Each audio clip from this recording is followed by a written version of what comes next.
Notre dernière émission, Sa Majesté Mohamed V, roi du Maroc, rendait le dernier soupir au cours d'une intervention chirurgicale.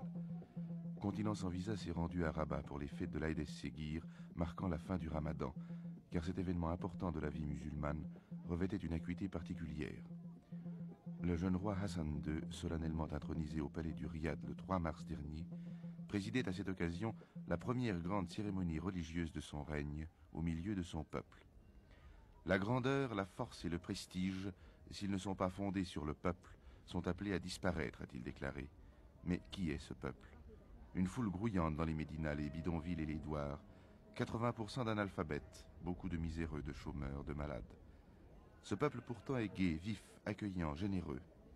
La diversité des races qui le composent est étonnante et toutes les couleurs de peau s'y retrouvent.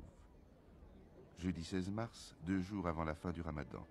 Pendant la journée, personne ne doit boire, ne serait-ce qu'un peu d'eau, ni manger, ni fumer. À la tombée de la nuit, les familles se réunissent les unes chez les autres pour des repas qui se poursuivent tard dans la nuit. Cela dure pendant 29 jours. Dans ces médinas surpeuplés, la vie n'est pas ralentie par le jeûne, on travaille. Le commerce et l'artisanat se pratiquent dans la rue, alors que retentit du haut des mosquées la prière du muezzin diffusée par haut-parleurs. Vendredi 17 mars, Casablanca, dernier jour du Ramadan. C'est le Maroc moderne que nous avons voulu voir, celui qui se prépare par son industrie et son agriculture à devenir une des composantes essentielles du Maghreb.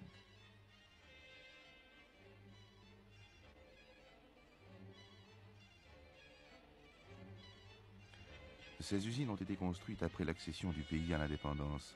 Ce sont des entreprises marocaines qui fabriquent des camions sous licence étrangère.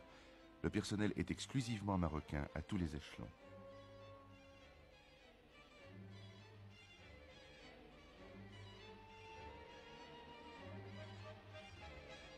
Si le travail paraît lent, c'est que le Ramadan fatigue et affaiblit les ouvriers.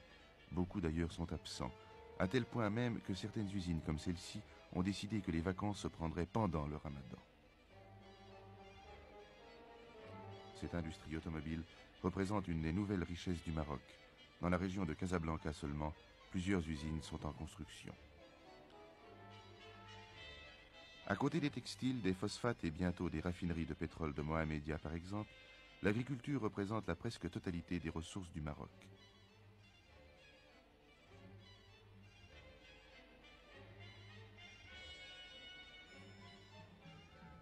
Nous nous trouvons ici, dans la plaine du Rarb, dans un des 112 centres de travaux agricoles que l'État a créés dans le pays. Ce centre de 30 000 hectares est équipé de 50 chenillards, 28 tracteurs, de camions-citernes, de stations de graissage mobiles, d'ateliers de réparation. En période de labour, on travaille 24 heures sur 24 et la consommation de carburant s'élève à 12 000 litres de gasoil par jour. 7 000 fellahs profitent de l'appareillage moderne du centre qui leur fournit en outre les semences et les engrais. Le Maroc fait actuellement un très gros effort pour remplacer les bidonvilles par des groupes d'habitation décents, équipés au minimum d'eau courante et d'électricité, premier luxe du Marocain indépendant.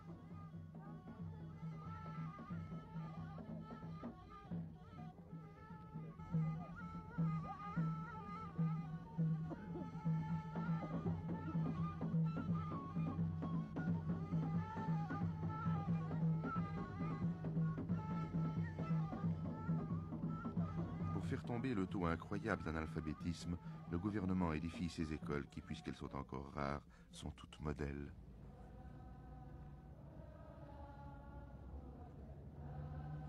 Samedi 18 mars, premier jour de l'Aïd es-Séguir, c'est-à-dire de la fête qui célèbre pendant 3 jours la fin du Ramadan. Du fond de la Médina, la foule des hommes monte en chantant vers le palais royal.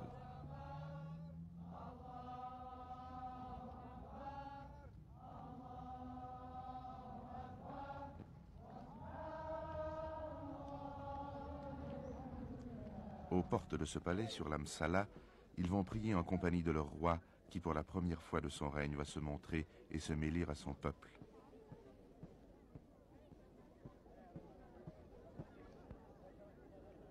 Si l'armée royale forme la première aide d'honneur, la seconde, la plus belle, est formée par les cavaliers des tribus venus des confins du pays.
ومن زاد التقوى محروم.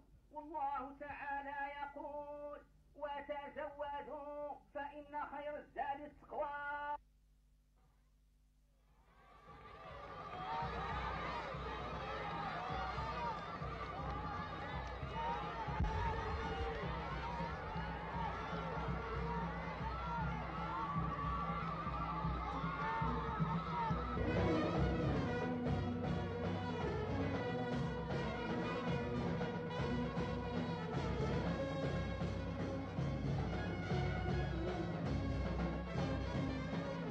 Dimanche 19 mars, deuxième journée de l'Aïd es-Séguir. Sur le Méchouer, la grande place devant le palais royal, la foule se prépare à assister au long défilé des hautes personnalités marocaines et étrangères qui vont venir présenter leurs vœux au souverain. Cette cérémonie revêt une importance politique très particulière. Elle se déroule à l'intérieur même du palais, dans la salle du trône, et le public n'y est pas admis.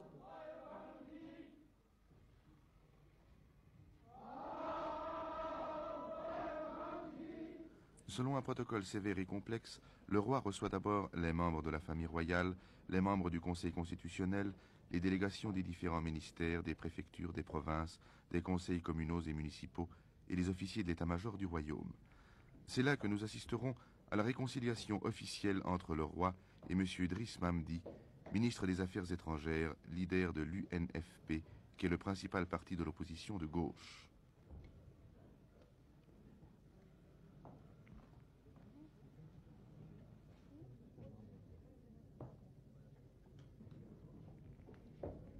M. Mamdi, que nous voyons ici, conduit les membres du corps diplomatique. Fait significatif de la manière dont le jeune souverain entend gouverner son pays, le jour de la proclamation de l'Aïd es-Séguir, il autorisait la reparution du journal L'Avant-Garde, organe du parti de l'opposition, qui était interdit depuis plusieurs mois. C'est là un fait inattendu, surtout lorsque l'on sait qu'aucun des dirigeants de l'UNFP, Union nationale des forces populaires, n'avait assisté à la cérémonie d'intronisation du nouveau souverain. C'est peut-être le début d'un nouvel essor marocain qui pourrait aboutir à la présentation d'une nouvelle constitution élaborée par une assemblée constituante élue au suffrage universel. C'est là le vœu de l'UNFP.